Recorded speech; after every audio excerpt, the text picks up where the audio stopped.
Assalamualaikum warahmatullahi wabarakatuh. Selamat pagi. Pada mata kuliah TPTH, kita akan membahas lanjutan faktor lingkungan pada tanaman hortikultura tahunan. Adapun faktor-faktor lingkungan yang akan kita bahas hari ini, yang pertama adalah curah hujan. Pada umumnya persebaran tanaman buah-buahan di Indonesia mengikuti pola curah hujan. Bagian timur wilayah Indonesia lebih sedikit menerima curah hujan dibandingkan dengan bagian barat. Karena banyaknya hari hujan yang terjadi di seluruh wilayah Indonesia itu tidak sama. Namor membagi keadaan bulan berdasarkan banyaknya curah hujan itu menjadi 3. Yang pertama bulan basah, apabila banyaknya curah hujan melebihi 100 mm per bulan. Kemudian yang kedua bulan lembab, apabila curah hujan antara 60 hingga 100 mm per bulan. Kemudian ada bulan kering apabila curah hujan kurang dari 60 mm per bulan. Besarnya penguapan air di dalam tanah akibat radiasi matahari adalah 60-100 mm tiap bulan. Sehingga curah hujan, penguapan itu sangat berhubungan dengan sinar matahari. Kemudian curah hujan juga menurut Smith and Ferguson membagi wilayah Indonesia berdasarkan bulan basah dan bulan kering. Ada tipe A hingga tipe H. Apa itu tipe A? Apabila Q itu adalah pembagian bulan kering dibagi bulan basah. Keterangannya ada di bagian bawah slide. Tipe A apabila Q berkisar antara 0 hingga 0,143. Keadaan bulannya itu sangat basah. Kemudian tipe B antara 0,143 hingga 0,33. Kondisinya basah. Kemudian ada tipe C, D, E, F, G, H. Bisa saudara baca sendiri bagaimana pembagian dari Smith and Ferguson yang membagi bulan basah dan bulan kering di wilayah Indonesia. Namun pada dasarnya hanya ada 2 tipe iklim, yaitu iklim basah dan iklim kering. Di Indonesia begitu ya. Selain bulan basah dan bulan kering, tipe iklim A atau iklim tipe A itu memiliki karakteristik atau kriteria tersendiri. Nah, ini adalah karakteristik atau kriteria dari daerah tipe A dengan jumlah bulan kering itu 0 hingga 1 bulan kering dan 11 sampai 12 bulan basah. Jadi daerah tipe A ini curah hujannya lebih tinggi. Kemudian tipe B dengan bulan kering sebanyak 1 sampai 3 bulan, sementara bulan basahnya 7 hingga 9 bulan. Jadi masih termasuk dengan curah hujan tinggi. Kemudian untuk daerah tipe C itu ada 3 sampai 4 bulan kering dan 6 sampai 7 bulan basah. Jadi antara bulan kering dan bulan basah ini berkebalikan ya, tiap daerahnya. Untuk daerah tipe D 4 sampai 6 bulan kering dan 4 sampai 6 bulan basah. Jadi ini berada di tengah-tengah tipe D. Sementara untuk tipe E itu ada 6 sampai 8 bulan kering dan 3 sampai 4 bulan basah. Ini juga berada pada curah hujan yang lumayan seimbang. Kemudian tipe daerah F itu ada 8 sampai 9 bulan kering dan 2 sampai 3 bulan basah. Untuk daerah G ada 9 sampai 11 bulan kering dan 1 sampai 2 bulan basah. Ini tipenya sangat rendah curah hujan. Kemudian di tipe H itu ada 11 sampai 12 bulan kering dan 0 sampai 1 bulan basah. Hampir tidak terjadi hujan melebihi 60 mm per bulan. Ini sangat rendah sekali. Yang ini biasanya di daerah kering. Daerah bagian timur Indonesia itu cenderung lebih kering dan memiliki tipe daerah FGH. Sementara untuk daerah-daerah di Indonesia bagian barat itu biasanya dari A hingga E. Nah, untuk daerah tipe A ini biasanya berada di daerah pegunungan yang cenderung lebih sering hujan dibanding tidak hujannya. Pada dasarnya hanya ada 2 iklim di Indonesia, yaitu basah dan kering. Sementara ada 4 tipe daerah pembagian berdasarkan bulan basah dan bulan kering itu, atau berdasarkan iklim basah dan iklim kering, yaitu yang pertama tipe tinggi basah, yang kedua tipe tinggi kering, yang ketiga tipe rendah basah dan tipe rendah kering. Untuk pembagiannya sendiri berdasarkan data bahwa dataran rendah itu terletak pada 700 mm di atas permukaan laut. Sementara untuk dataran tinggi lebih dari 700 meter di atas permukaan laut. Biasanya di dataran rendah mempunyai curah hujan lebat dan merata sepanjang tahun, sehingga terdapat beraneka ragam tumbuhan-tumbuhan yang subur dan dapat tumbuh rapat seperti belukar misalnya, seperti itu. Hal itu dapat dilihat dari pertumbuhan buah-buahan dan semak di daerah Jawa. Karena daerah Jawa itu rapat-rapat ya tumbuhannya, dan semua jenis tumbuhan bisa hidup karena jenis tanahnya yang subur dan curah hujannya juga tinggi.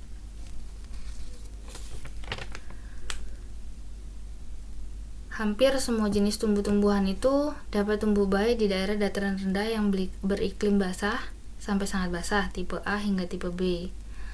Tapi ada beberapa juga jenis buah-buahan yang ditanam di daerah iklim basah sekali, tipe A. Kalau tanaman yang biasa ditanam di tipe A, itu biasanya tanamannya sangat mudah terserang penyakit karena faktor kelembabannya tinggi. Contoh-contoh tanaman yang bisa ditanam di daerah tipe A dan B itu rata-rata ada buah jambu mede, kemudian ada jeruk besar, ada mangga. Sementara untuk ditanam di daerah yang kering itu ada jambu mede, serikaya dan lain sebagainya. Jadi contoh-contoh buah-buahan itu kemarin sudah dibuat tugas ya. Jadi teman-teman nanti atau pertemuan selanjutnya kita akan bahas mana buah yang termasuk dalam tipe tinggi basah, tipe tinggi kering, tipe rendah basah, dan tipe rendah kering. Yang kedua, faktor lingkungan yang mempengaruhi pertumbuhan tanaman hortikultura tahunan adalah suhu udara. Suhu udara di Indonesia sangat erat hubungannya dengan hembusan angin dan ketinggian tempat di atas permukaan laut atau elevasi. Makin tinggi suatu tempat, maka suhu akan semakin rendah. Karena apa? Karena ketika tinggi suatu tempat, maka tekanan udara itu akan semakin rendah. Berbanding terbalik dengan dataran rendah. Kalau dataran rendah, tekanan udaranya akan semakin tinggi. Karena tekanannya yang semakin tinggi, sehingga molekul-molekul udara akan bertabrakan dan terjadi panas, sehingga suhunya akan semakin panas. Sementara untuk di daerah pegunungan atau di dataran tinggi, tekanan udara yang rendah menyebabkan molekul tersebut berjalan secara lambat sehingga tidak ada bertabrakan antara molekul satu dan molekul yang lainnya, sehingga tidak terjadi panas dan suhu cenderung lebih rendah. Suhu udara juga tergantung pada sinar matahari yang didapat ya. Setiap kenaikan 100 meter di atas permukaan laut, suhu rata-rata turun mencapai 0,56 derajat Celcius. Di dataran rendah, antara 0 sampai 700 meter di atas permukaan laut, suhu berkisar antara 22 hingga 35 derajat Celcius. Sementara untuk dataran tinggi, antara 700 hingga 1250 meter di atas permukaan laut, suhu berkisar 10 hingga 18 derajat Celcius. Jadi lebih tinggi, dia akan lebih rendah suhunya. Sementara untuk daerah pegunungan, yang lebih dari 3000 meter di atas permukaan laut, suhunya bisa mencapai di bawah 10 derajat Celcius. Untuk daerah pegunungan yang lebih tinggi dari 4000 meter di atas permukaan laut, itu terdapat lapisan es karena suhunya bisa mencapai minus 0 derajat Celcius. Jadi bagi teman-teman yang sering naik gunung, dengan ketinggian lebih dari 3000 atau lebih dari 1250, maka biasanya akan mengalami kekurangan oksigen kayak gitu, karena semakin tinggi tempat tekanan udaranya akan semakin rendah. Jadi hati-hati ya. Untuk di dataran rendah sendiri cukup mendapat pengairan dari air hujan sehingga buah-buahan tropik dapat tumbuh dan berbuah dengan baik. Beberapa jenis buah-buahan itu mampu tumbuh baik pada ketinggian hingga 1000 meter di atas permukaan laut, kecuali durian, duku, manggis, rambutan, kemudian mangga, kedondong ya, dan lain sebagainya.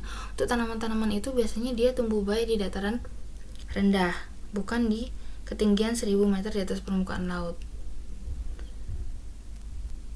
Untuk dataran tinggi yang beriklim kering, tumbuhan yang bisa hidup adalah apel, pir, dan leci. Tetapi dataran tinggi di atas 2000 meter yang mampu tumbuh hanyalah pisang nangka, pisang kapas, pisang tanduk, dan buah kiwi. Jadi kalau untuk yang tipe iklim kering, dataran tinggi itu pisang bisa tumbuh hingga ketinggian 2000 meter di atas permukaan laut. Jadi pisang itu bisa tumbuh di dataran rendah, dataran tinggi juga bisa. Karena pisang itu salah satu tanaman yang mudah beradaptasi. Nah, untuk faktor yang ketiga yaitu penyinaran matahari atau intensitas matahari yang mempunyai peranan penting untuk menimbulkan atau berkontribusi pada kehidupan tanaman, karena sinar matahari merupakan faktor utama fotosintesis.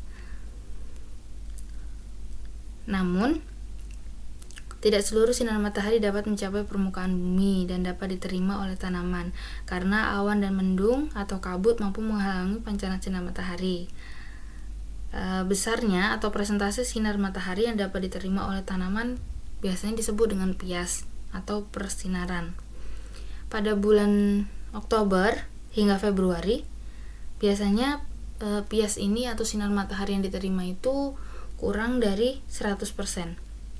Karena pada saat itu banyak musim hujan sehingga awan-awan itu menutupi sinar matahari yang dapat diterima oleh bumi. Kebutuhan sinar matahari bagi tanaman buah-buahan tropik antara 40 hingga 80%. Nah, sementara untuk durian, rambutan, kueni, alpukat maksudnya, pisang, salak, dan sawo itu memerlukan penyinaran 40 hingga 80%. Jadi bukan penyinaran penuh 100%. Namun durian, rambutan, dan tanaman yang memerlukan penyinaran 40 sampai 80% ini termasuk dalam tanaman hari panjang. Sementara untuk duku dan manggis itu memerlukan 40 hingga 70%, masih dalam penyinaran tanaman jangka panjang. Tanaman penyinaran jangka panjang, hari panjang. Kemudian untuk yang mangga itu membutuhkan 50 hingga 80% penyinaran maksimal. Jadi dia bisa tumbuh optimal pada penyinaran 50 hingga 80%.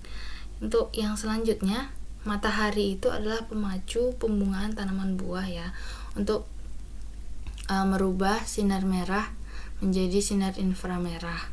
Jadi kalau tanaman hari panjang itu dia sangat memerlukan perubahan dari sinar merah menjadi inframerah untuk memacu pembungaan. Sementara sinar merah dan inframerah itu sangat merugikan tanaman hari pendek karena bisa membuat diameter bunga atau pembungaan itu tuh terhambat. Jadi untuk tanaman hari panjang membutuhkan sinar matahari untuk memacu buah-buahan, untuk memacu pembungaan dengan mengubah sinar merah menjadi inframerah. Faktor keempat adalah air tanah. Pada saat musim hujan, sebagian air tanah itu dapat diserap dan sebagian lainnya mengalir dari permukaan tanah menuju tempat yang lebih rendah. Air permukaan yang hilang atau runoff itu sangat merugikan bagi tanah maupun tanaman karena dapat menyebabkan erosi. Air tanah atau runoff itu membawa unsur-unsur organik atau unsur hara pada permukaan tanah, karena kita ketahui bahwa tanah yang subur itu berada di lapisan atas, lapisan O atau bahan organik. Jadi ketika tanah itu terbawa air, lapisan O itu terbawa air, tererosi sehingga menyebabkan tanah tersebut bisa menjadi tandus karena nggak ada lapisan organik di bagian tanah atas, dan menyebabkan tanaman-tanaman itu menjadi tidak subur karena unsur haranya larut bersama air. Sementara untuk yang meresap ke dalam tanah itu akan tersimpan sebagai air tanah. Nah, air tanah ini yang nantinya dimanfaatkan oleh tanaman untuk proses fotosintesis dan lain sebagainya. Nah, pada tanah yang memiliki rongga atau jenis tanah berpasir, dia akan mudah terserap namun juga mudah sekali hilang karena daya ikat airnya itu sangat rendah. Sementara untuk tanah-tanah dengan kepadatan tinggi seperti tanah kapur, air akan susah terserap karena celah-celah airnya itu sudah susah untuk dimasuki oleh air karena sela-selanya sudah terisi oleh padatan-padatan dari partikel tanah yang sangat kecil itu. Pada jenis tanah berpasir dan lumpur, air akan mudah terserap sekaligus mudah hilang karena daya ikat airnya rendah. Sangat porus ya, kalau pasir itu sangat porus sehingga dia tidak mudah mengikat air. Permukaan pasirnya itu sangat mudah menyerap tapi juga melepaskan. Berbeda dengan jenis tanah liat atau berlempung, daya ikat air tinggi sehingga tanah akan mudah basah dalam jangka waktu lama. Dan air-air yang berada di tanah liat biasanya akan tergenang dalam jangka waktu lama. Belajar ya di mata kuliah tanah. Jenis tanah seperti ini, jenis tanah lempung liat ini merupakan jenis tanah yang berat untuk diolah. Salah satunya itu vertisol. Ketika dia mendapat air dalam jumlah yang banyak, dia akan mengembang, membuat tergenang. Namun saat dia kering, dia akan pecah-pecah. Itu vertisol. Jenis tanah ini tanah berat dan bisa disebut marginal. Hanya beberapa tanaman dapat tumbuh baik pada tanah ini, jenis tanah ini. Dan air tanah yang tersimpan di dalam tanah itu akan dimanfaatkan oleh tumbuhan. Jadi tumbuhan memiliki akar-akar, serabut-serabut, dan akar tunggang yang berfungsi mencari air tanah.